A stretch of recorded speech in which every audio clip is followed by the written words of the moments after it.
ನಾವು ಕಣ್ಬಿಟ್ಟು ನೋಡಿದರೆ ವಸ್ತುಗಳನ್ನು ನೋಡಬೇಕು, ಇಲ್ಲ ವ್ಯಕ್ತಿಗಳನ್ನು ನೋಡಬೇಕು. ಕಾಣುವ ವಸ್ತುಗಳನ್ನು ಇದ್ದೇ ಇದ್ದಾವೆ ಅಂತ ನಿಖರವಾಗಿ ಹೇಳಲಿಕ್ಕೆ ಆಗೋದಿಲ್ಲ.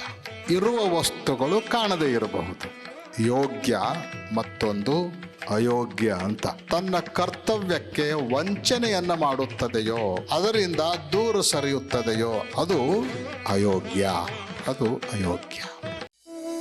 ನಾಮ್ನಾ ಪ್ರತೀಯತೆ ಲೋಕೆ ಯತ್ ಸಿದ್ಧಾಂತ ಶಿಖಾಮಣಿ. ಭಗವಂತನಿಂದ ನಿರ್ಮಾಣಗೊಂಡಿರುವಂಥ ಈ ಪ್ರಪಂಚ ಸೂಕ್ಷ್ಮವಾಗಿ ಗಮನಿಸಿದರೆ ಪ್ರಪಂಚದ ತುಂಬೆಲ್ಲ ಅನಂತ ವಸ್ತುಗಳು. ವಸ್ತು ಮತ್ತು ವ್ಯಕ್ತಿಗಳ ಸಮೂಹವನ್ನೇ ನಾವು ಪ್ರಪಂಚ ಅಂತ ಕರೆಯೋದು. ನಾವು ಕಣ್ಬಿಟ್ಟು ನೋಡಿದರೆ ವಸ್ತುಗಳನ್ನು ನೋಡಬೇಕು, ಇಲ್ಲ ವ್ಯಕ್ತಿಗಳನ್ನು ನೋಡಬೇಕು. ಇಲ್ಲೇ ಕೆಲವು ಕಾಣುವ ವಸ್ತುಗಳಿದ್ದರೆ ಇನ್ನು ಕೆಲವು ಕಾಣದ ವಸ್ತುಗಳು ಇರ್ತವೆ. ಕಾಣದ ವಸ್ತುಗಳನ್ನು ಇಲ್ಲ ಅನ್ನಲಿಕ್ಕಾಗೋದಿಲ್ಲ, ಕಾಣುವ ವಸ್ತುಗಳನ್ನು ಇದ್ದೇ ಇದ್ದಾವೆ ಅಂತ ನಿಖರವಾಗಿ ಹೇಳಲಿಕ್ಕೆ ಆಗೋದಿಲ್ಲ. ಒಮ್ಮೊಮ್ಮೆ ಕಾಣುವ ವಸ್ತುಗಳು ಇಲ್ಲದೇ ಇರಬಹುದು, ಒಮ್ಮೊಮ್ಮೆ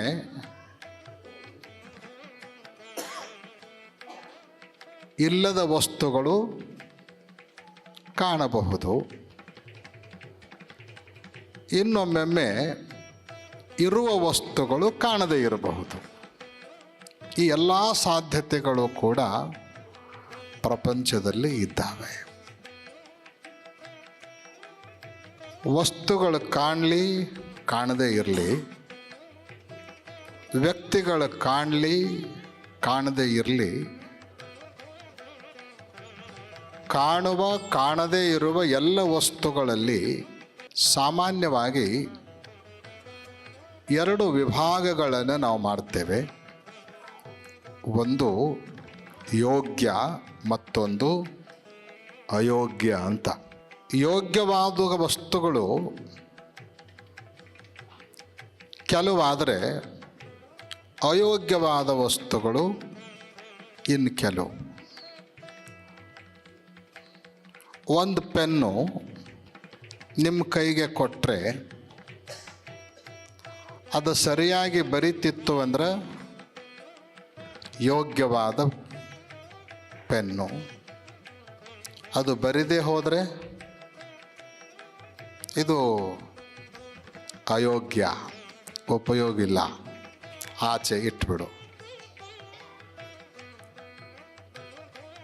ಮಾತನಾಡುವಾಗ ಸಭೆಯಲ್ಲಿ ನಿಮ್ಮ ಮುಂದೆ ಇಟ್ಟಿರುವಂತಹ ಮೈಕು ನಿಮ್ಮ ಧ್ವನಿಯನ್ನು ವರ್ಧಿಸಿ ಎಲ್ಲರಿಗೂ ಮುಟ್ಟಿಸಿದರೆ ಸರಿಯಾದ ಮೈಕು. ಆ ಕೆಲಸವನ್ನು ಅದು ಮಾಡದೆ ಹೋದರೆ ಅಯೋಗ್ಯ. ಹಾಗಾದರೆ ಯಾವುದು ಯೋಗ್ಯ, ಯಾವುದು ಅಯೋಗ್ಯ? ತನ್ನ ಪಾಲಿನ ಕರ್ತವ್ಯವನ್ನು, ಜವಾಬ್ದಾರಿಯನ್ನು ಪ್ರಾಮಾಣಿಕವಾಗಿ ಯಾವುದು ನಿರ್ವಹಿಸುತ್ತದೆಯೋ ಅದು ಯೋಗ್ಯ. ಯಾವುದು ತನ್ನ ಜವಾಬ್ದಾರಿಯನ್ನು, ಕರ್ತವ್ಯವನ್ನು ಪ್ರಾಮಾಣಿಕವಾಗಿ ನಿರ್ವಹಿಸದೆ ತನ್ನ ಕರ್ತವ್ಯಕ್ಕೆ ವಂಚನೆಯನ್ನು ಮಾಡುತ್ತದೆಯೋ, ಅದರಿಂದ ದೂರ ಸರಿಯುತ್ತದೆಯೋ ಅದು ಅಯೋಗ್ಯ, ಅದು ಅಯೋಗ್ಯ. ಯೋಗ್ಯವಾದದ್ದರ ಬಳಕೆಯಾದಾಗ ವಿಕಾಸ ಶುರುವಾಗುತ್ತೆ. ಅಯೋಗ್ಯವಾದದ್ದನ್ನು ಎಷ್ಟು ಬಳಸಿದರೂ ಕೂಡ ವಿಕಾಸ ಅಲ್ಲೇ ಹೊರಬರಲಿಕ್ಕೆ ಸಾಧ್ಯ ಇಲ್ಲ. ಒಂದು ಬೀಜ ಯೋಗ್ಯವಾದ ಬೀಜಕ್ಕೆ ಮಣ್ಣು ನೀರು ಸಿಕ್ಬಿಟ್ರೆ ಮೊಳಕೆ ಹೊಡೆಯುತ್ತೆ, ಹುಲಸಾಗಿ ಬೆಳೆಯುತ್ತೆ, ಅದ್ಭುತವಾದ ಹೂವು ಹಣ್ಣುಗಳನ್ನು ನೆರಳುಗಳನ್ನು ನಮಗೆ ಕೊಡ್ತದೆ. ಅದೇ ಬೀಜ ಅಯೋಗ್ಯವಾಗಿತ್ತು ಅಂದರೆ, ಆ ಬೀಜದಲ್ಲಿ ಮೊಳಕೆ ಹೊಡೆಯುವ ಶಕ್ತಿನೇ ಇರಲಿಲ್ಲ ಅಂದರೆ, ಬೇಕಾದಂಥ ಫಲವತ್ತಾದ ಭೂಮಿಯನ್ನು ಕೊಟ್ಟರು, ಸಮೃದ್ಧವಾದ ನೀರಿಟ್ಟರು, ಸಾಕಷ್ಟು ಗೊಬ್ಬರಗಳನ್ನು ಹಾಕಿದರೂ ಕೂಡ ಅಲ್ಲೇ ಫಲವನ್ನು ನಿರೀಕ್ಷೆ ಮಾಡಲಿಕ್ಕಾಗೋದಿಲ್ಲ. ಅಯೋಗ್ಯವಾದದ್ದರಲ್ಲಿ ವಿಕಾಸ ಇರೋದಿಲ್ಲ, ಯೋಗ್ಯವಿದ್ದದ್ದರಲ್ಲಿ ವಿಕಾಸ ಇರ್ತದೆ. ಅಂತೇನೆ ದಿನಬಳಕೆಯ ಭಾಷೆಯಲ್ಲಿ ಯಾವುದಾದರೂ ವ್ಯಕ್ತಿ ನೀವು ವಹಿಸಿದ ಜವಾಬ್ದಾರಿಯನ್ನು ಸರಿಯಾಗಿ ನಿರ್ವಹಿಸದೇ ಇದ್ದಾಗ, ಅವನೇನು ಮಾಡ್ತೀವಿ ಅಯೋಗ್ಯ ಅಂತ ನೀವೆಲ್ಲ ಅವನ ಬಗ್ಗೆ ಮಾತಾಡ್ತೀರಿ, ಹೌದಾ?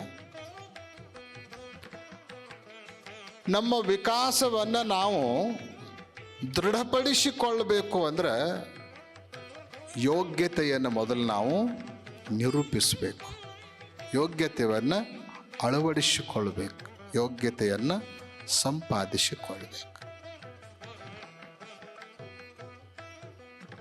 ಈ ಯೋಗ್ಯತೆ ಎಲ್ಲರಿಗೂ ಬರ್ತದಂತ ಹೇಳಲಿಕ್ಕಾಗಂಗಿಲ್ಲ.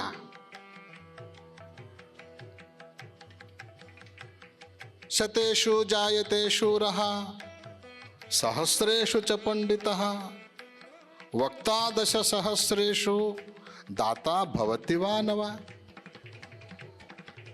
100 ಜನ ಯುದ್ಧಕ್ಕೆ ಹೊರಟ್ರೆ ನಿಜವಾದ ಶೂರ ಒಬ್ಬನೇ ಇರ್ತಾನಂತ. ಅದರೊಳಗೆ ಶತೇಷು ಜಾಯತೆ ಶೂರ. ಯೋಗ್ಯನಾಗಿರುವಂಥ ವೀರ, ಯೋಗ್ಯನಾಗಿರುವಂಥ ಶೂರ ಒಬ್ಬನೇ ಇರ್ತಾನೆ. 100 ಜನರೊಳಗೆ ಒಬ್ಬಿರ್ತಾನೆ. ಕೈಯೊಳಗೆ ಶಸ್ತ್ರ ಹಿಡಿದವರೆಲ್ಲ ಸೈನಿಕರಾಗ್ತಾರಂತ ಹೇಳಲಿಕ್ಕಾಗೋದಿಲ್ಲ. ಅಸ್ತ್ರ ಶಸ್ತ್ರಗಳನ್ನು ಧರಿಸಿದವರು ಎಲ್ಲರೂ ಕೂಡ ನಿಜವಾಗಲೂ ಯುದ್ಧ ಮಾಡ್ತಾರೆ ಅಂತೇಳಿ ಹೇಳಲಿಕ್ಕಾಗಂಗಿಲ್ಲ. ಹಂದೆಯ ಕೈಯಲ್ಲಿ ವಜ್ರಾಯುಧವನ್ನು ಕೊಟ್ಟು ಪ್ರಯೋಜನವೇನು ಅಂತ ವಚನಕಾರರು ಪ್ರಶ್ನೆ ಮಾಡ್ತಾರೆ. ಹಂದೆ ಅಂದ್ರೆ ನಪುಂಸಕ ಅಂತ ಅರ್ಥ, ಹೇಳಿ ಅಂತ ಅರ್ಥ. ಹಂದೆ ಅಂದ್ರೆ ಹಂದಿ ಅಂತಲ್ಲ, ಮತ್ತೆ ಹೇಳಿ. ಕೆಲವರು ಅಡಿಗೆ ಮನುಷ್ಯರು ಇರ್ತಾರೆ, ಅವ್ರ ಶೌರ್ಯ ಏನಿದ್ರು ಮನೆಯೊಳಗೆ ಮಾತ್ರ. ನಾಮ್ನಾ ಪ್ರತೀಯತೆ ಲೋಕೆ ಯತ್ ಸಿದ್ಧಾಂತ ಶಿಖಾಮಣಿ